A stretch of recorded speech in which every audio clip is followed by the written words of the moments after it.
Assalamualaikum Pak, ini sebelumnya maaf mau minta waktu sebentar. Pak Erwati selaku Kepala Sekolah SMK 2 Kendit mau menanyakan bagaimana Pak Erwati dalam mengambil keputusan di SMK 2 Kendit menangani permasalahan yang ada di sekolah. Kami ingin menanyakan bagaimana tindakan dan cara pengambilan keputusan itu. Sekolah kita sudah melaksanakan kurikulum Merdeka untuk kelas 7. Kemarin kita mengambil tema berseri, yaitu salah satunya penghijauan di sekitar sekolah. Ada beberapa yang sudah dilaksanakan, ada yang memberi tugas itu membawa empon-empon atau bukan. Ketika tugas itu diberikan kepada siswa, kalau betul-betul dipantau, kalau perlu dicatat, seandainya ada siswa yang melanggar, sanksi-sanksi itu paling tidak ada tahapannya, dari peringatan 1, peringatan 2, dan akhirnya keputusan yang diberikan sanksi itu tidak memberatkan siswa, artinya sifatnya mendidik. Misalkan diingatkan sudah sekian kali tidak membawa, tampil aja kemarin itu disuruh membawa 1, karena melanggar dilibatkan menjadi 2, bukan tidak sulit. Saya kira itu hanya semata-mata untuk pembelajaran. Berarti kemarin terjadi pelanggaran ya Pak, ada siswa yang tidak membawa? Iya betul, karena sudah diingatkan berulang kali, dia sepertinya kok tidak memperhatikan. Bukan berarti membandel, kalimat-kalimat itu diupayakan jangan sampai terlontar, anak goblok itu jangan, jadi kurang kebajikan. Jadi kalimat-kalimat itu kalau bisa secara bijak disampaikan ke anak, paling tidak, nah itu juga salah satu pembelajaran kita terhadap anak. Kemudian tindakan yang diambil kepala sekolah atau wali kelas dan guru BK bagaimana Pak? Itu saya menyampaikan ke teman-teman, jangan sampai memberi sanksi itu artinya sanksi yang tidak mendidik. Kalau kita memberi hanya tidak membawa, akhirnya dilipatkan saja, itu saya kira tidak terlalu berat, karena seperti pembentukan banyak di desa-desa di lingkungan sekitar kita itu kan. Setelah diterapkan itu masih ada kejadian? Ternyata setelah kita menyampaikan ke teman-teman, ternyata kemarin sudah tidak ada pelanggaran lagi. Seperti misalkan ketika anak memakan makanan, membuang sampah sembarangan, koran pertama kali, koran kedua, akhirnya yaitu suruh aja memungut kotoran-kotoran ataupun sebagainya. Jadi sifatnya mendidik. Berarti dalam mengambil keputusan itu tadi, dalam menangani permasalahan tadi itu, Bapak melibatkan siapa saja dalam hal itu? Yang jelas kita selalu mengajak teman-teman. Assalamualaikum. Waalaikumsalam. Nun sewu.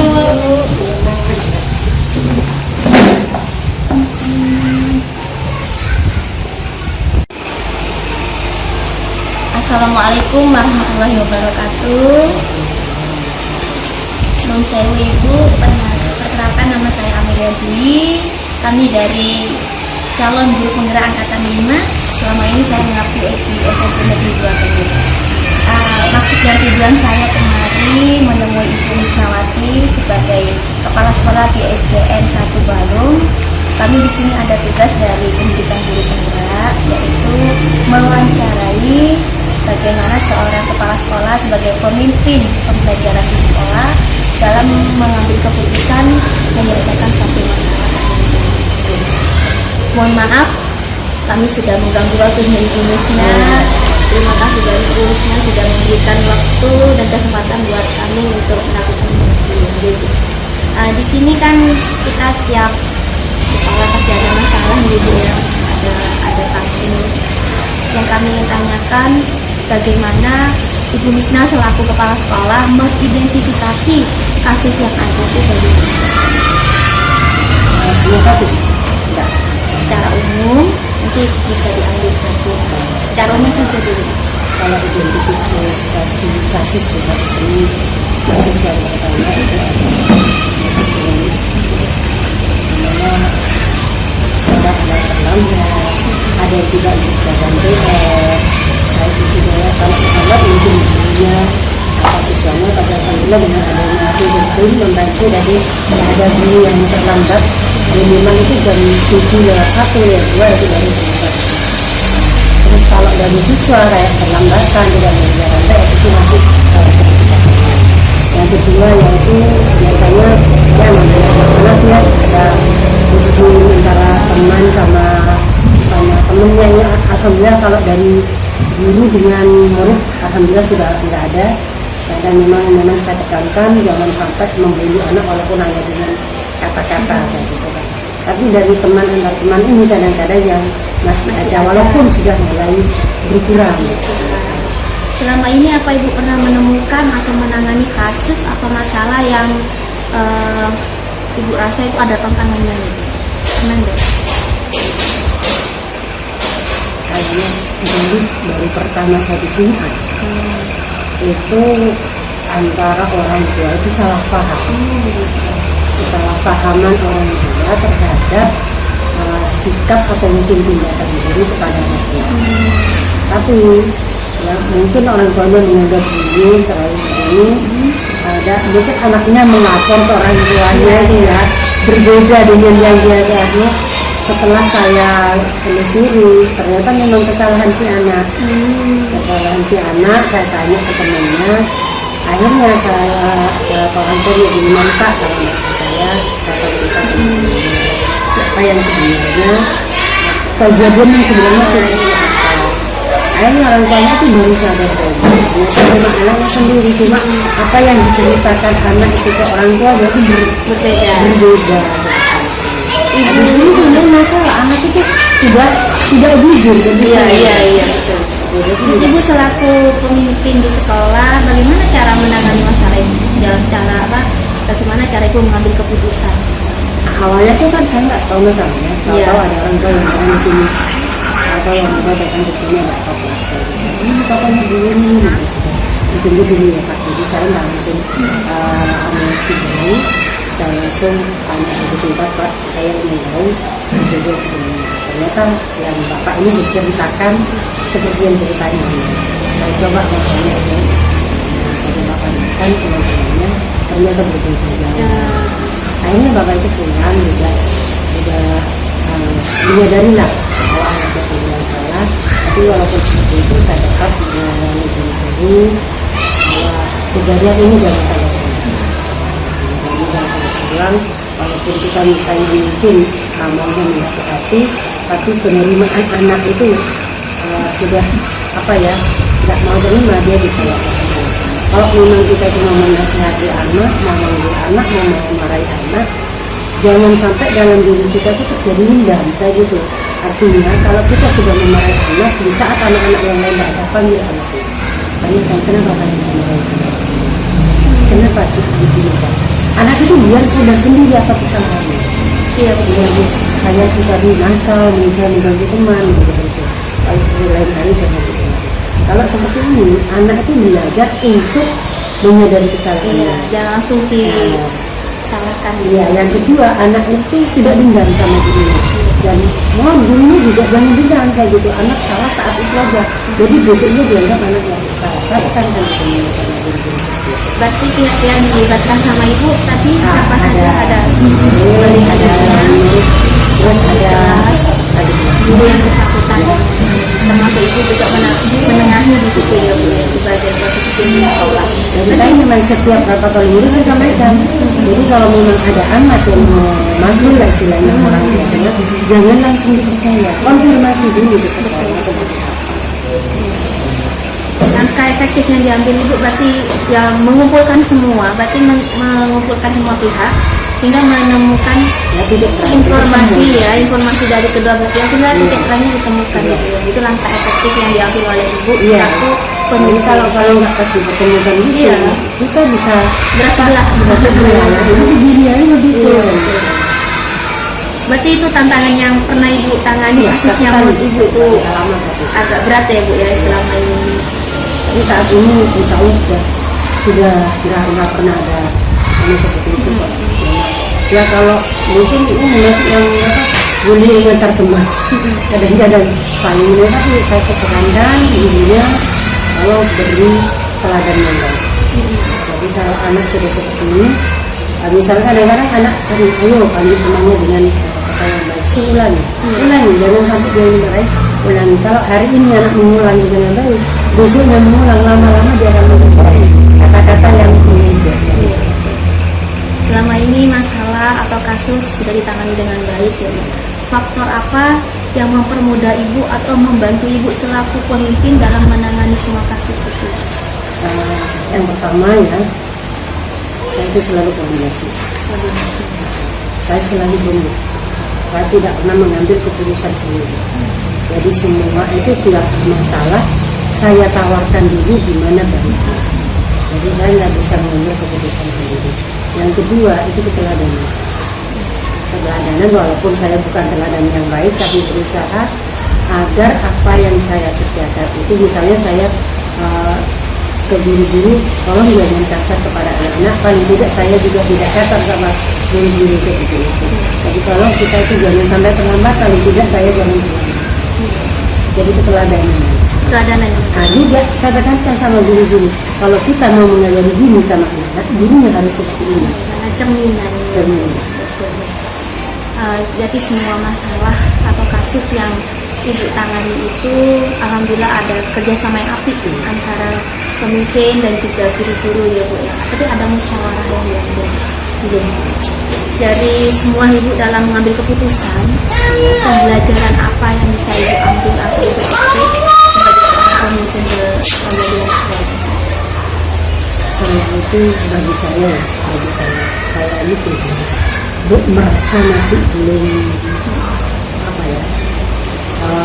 belum menjadi pemimpin yang baik. Selama di sekolah ini masih ada masalah-masalah atau mungkin yang melanggar aturan. Tapi saya akan terus berusaha agar menjadi lebih baik. Selain dengan penegakan itu, tentu saja dengan pemberian teladan atau contoh yang baik.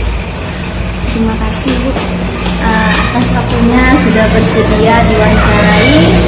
Kesimpulan dari interview hari ini yaitu Ibu Mistawati selaku pemimpin pembelajaran di SDN Negeri 1 Balung ini, beliau selalu melakukan koordinasi, berembuk dalam menyelesaikan suatu masalah. Kemudian beliau juga selalu memberikan suri tauladan yang baik kepada rekan-rekan guru dan juga siswa, sehingga semua masalah yang terjadi, kasus itu bisa ditangani dengan baik. Pembelajaran yang bisa dipetik dari kasus-kasus yang ditangani Ibu Mistawati yaitu kita bisa mengambil pelajaran dari masalah yang terjadi, dan yang terpenting adalah memberi keteladanan. Itu adalah kesimpulan dari wawancara hari ini. Terima kasih atas waktunya Ibu. Kami dari CGP ini berusaha untuk banyak-banyak mencari pengalaman. Bagi-bagi ilmunya ya. Masya Allah. Kau masih bagi-bagi ilmu. Di sini belum ada yang masuk ke CGP. Insya Allah siap.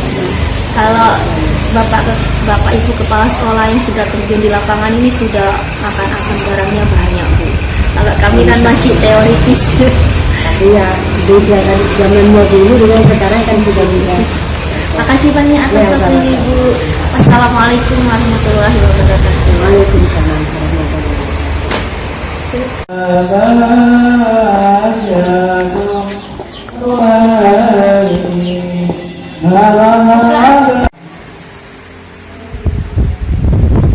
Assalamualaikum warahmatullahi wabarakatuh.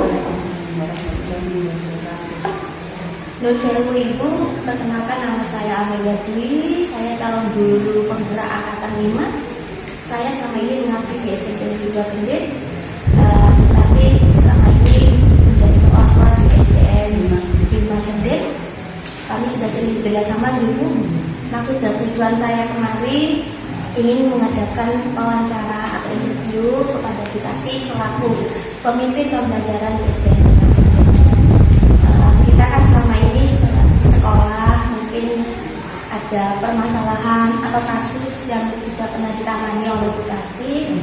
Nah, saya itu punya tugas nih Bu, ada tugas dari pendidikan guru penggerak menanyakan bagaimana kebijakan tindakan yang diambil oleh Ibu Tati selaku pemimpin di sekolah dalam menangani masalah tersebut. Selama ini bagaimana Ibu Tati itu dapat identifikasi kasus-kasus yang ada di sekolah. Mungkin Ibu bisa menyebutkan satu kasus yang pernah Ibu tangani di sekolah, bisa diceritakan kepada saya. Saya mau izin untuk mencatat nih, Bu. Terima kasih di Amel ya. Untuk kasus-kasus Di sekolah jelas banyak, jelas banyak. Dan itu sebenarnya identifikasi yang benar itu laporan dari guru kelas dulu, karena kalau di SD itu tidak ada guru PP. Jadi setiap masalah itu pastinya kami dapat info dari guru kelas bahwa ada yang siswa begini, siswa begini, siswa begini dan sebagainya. Nah, kalau misalnya kasus itu artinya ringan, bisa diselesaikan oleh guru kelas, maksudnya itu guru kelas tinggal mencatat di buku kasus, ada itu dia guru kelas memegang buku kasus, kemudian nanti dicatat, nah itu ditangani sendiri. Kalau masalahnya itu tidak ada, artinya guru kelas hanya melaporkan saja bahwa ada kasus seperti ini dan alhamdulillah penanganannya begini, kemudian tindak lanjutnya begini gitu. Untuk kasus yang ringan-ringan, tapi tetap dicatat karena nanti ada laporan meskipun tidak ada guru BP, tapi tetap ada laporan di kegiatan bimbingan dan bimbingan. Kemudian untuk kasus-kasus yang agak berat, yang sekiranya guru tidak bisa untuk memutuskan sendiri atau menangani sendiri, nah kita konsultasikan. Biasanya konsultasi kepada kepala sekolah, pada saya. Dan itu nanti kami identifikasi dulu kasusnya itu bagaimana, kemudian anaknya kita panggil untuk menghadap ke kantor. Kalau itu masalahnya berat, kami biasanya melibatkan wali murid yang dipanggil. Tapi kalau masalahnya itu tidak berat, cukup kami dari tim guru kelas dan kepala sekolah itu yang menangani. Contohnya ada sih beberapa kasus yang kemarin itu kasusnya, tapi yang sering itu anak tidak mengikuti tata tertib, itu yang paling sering dilanggar. Kemudian suka mengganggu temannya, suka membuat onar di kelas. Ada kelas 1 baru masuk, ini baru saja ya. Itu sepertinya anaknya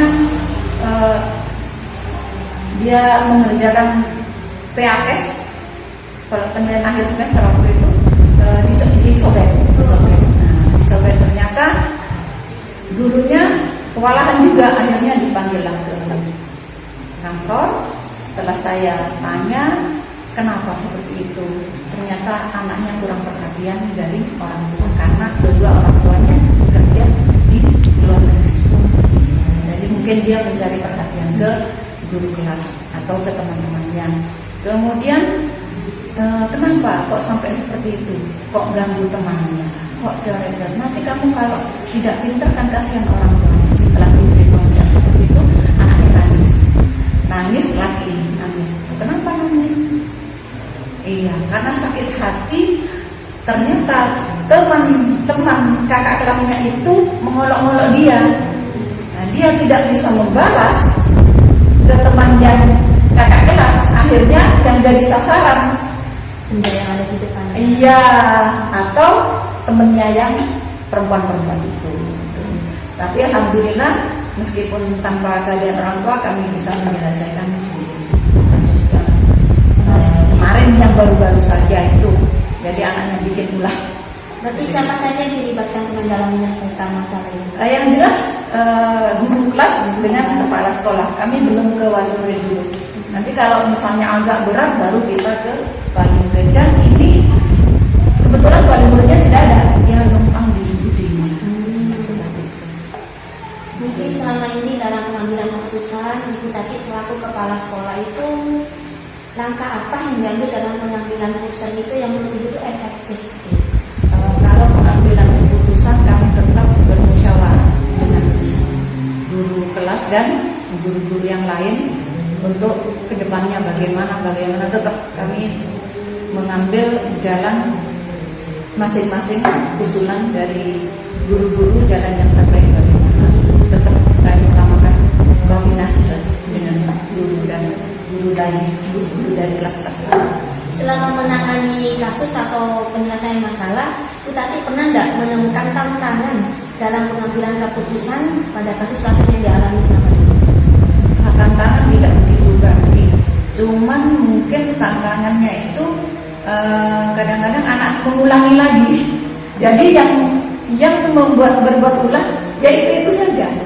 Anak itu saja. Itu tantangan bagi kami bagaimana anak itu nanti bisa tidak mengulangi gitu. Kadang-kadang begitu dipanggil iya bu, tapi setelah dapat berapa lama mengulangi lagi. Itu mungkin tantangan itu saja. Kalau dari wali murid kerjasama cukup baik, tidak ada masalah, tidak ada tantangan yang berarti lah. Karena juga murid masih SD kan, tidak seperti SMP. Kalau SMP kan masalahnya yang berat-berat ini, narkoba itu. Kalau SD ya sekitar nakal-nakal biasa. Berarti masih bisa menangani ya Bu ya? Insya Allah bisa. Menurut Bu Tati faktor apa saja yang membuat Ibu itu mempermudah atau membantu Ibu selama ini dalam menyelesaikan kasus atau mengambil keputusan?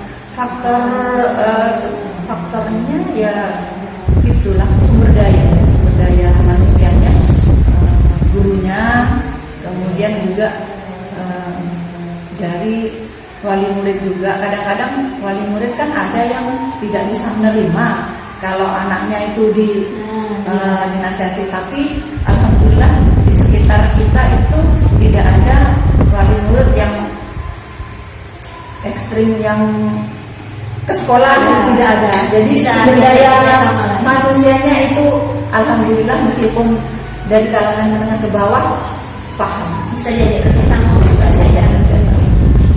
Dari semua hal yang Ibu sampaikan dalam menangani kasus atau permasalahan, pembelajaran apa yang dapat Ibu petik dari pengalaman Ibu dalam mengambil keputusan? Pembelajaran yang bisa saya ambil bahwa sesuatu itu harus dipertimbangkan dengan baik dan melalui masukan-masukan atau musyawarah dari berbagai pihak. Karena satu keputusan itu lebih baik kalau itu dari usulan beberapa orang. Keputusan yang diambil itu berdasarkan dari ide beberapa orang. Kalau tidak, maksudnya kita tidak bisa memutuskan sendiri saja apa itu yang perlu diputuskan. Betul sekali Bu. Kita harus bijaksana ya. Karena pendapat kita belum tentu kan. takutnya ada yang pendapat kita benar, tapi kadang masih ada yang lebih tepat atau tidak sesuai. Baik menurut saya, belum tentu baik menurut orang lain. Kita tetap memilih nilai kebajikan. Tetap kita musyawarah. Alhamdulillah, terima kasih Bu. Itu sekilas pertanyaan dari kami, interview mengenai bagaimana cara mengambil keputusan di sekolah. Ya. Untuk kesimpulan dari interview hari ini adalah Ibu Tati selaku pemimpin pembelajaran di SDN 5 sangat baik sekali dalam mengambil keputusan dan menyelesaikan permasalahan-permasalahan yang ada di sekolah. Kemudian Ibu Tati merasa bisa menangani tantangan-tantangan yang ada di sekolah dalam menyelesaikan masalah dan mengambil keputusan. Kemudian hal-hal yang mempermudah atau faktor yang mempermudah Bu Tati adalah sumber daya guru dan wali murid yang mau diajak kerjasama sehingga masalah yang ada bisa tertangani dengan baik. Dan ini semua adalah pembelajaran bagi kami, begitu juga sebagai calon guru penggerak. Kami akan selalu bertanya dan selalu belajar dan meminta saran dari para Bapak Ibu kepala sekolah yang lebih memiliki asam garam di lapangan. Jadi kami mesti belajar ini Bu, Sama-sama belajar. Banyak-banyak mencari pengalaman bagaimana cara mengambil keputusan yang bijaksana sehingga nilai kebajikan yang akan kita ambil tetap dijunjung dengan baik. Terima kasih Ibu Tati atas waktunya. Semoga Ibu sudah sudi meluangkan waktu dengan melakukan interview bersama kami di sini. Semoga semuanya dimudahkan Ibu, semoga sehat. Terima kasih. Wassalamualaikum warahmatullahi wabarakatuh. Waalaikumsalam.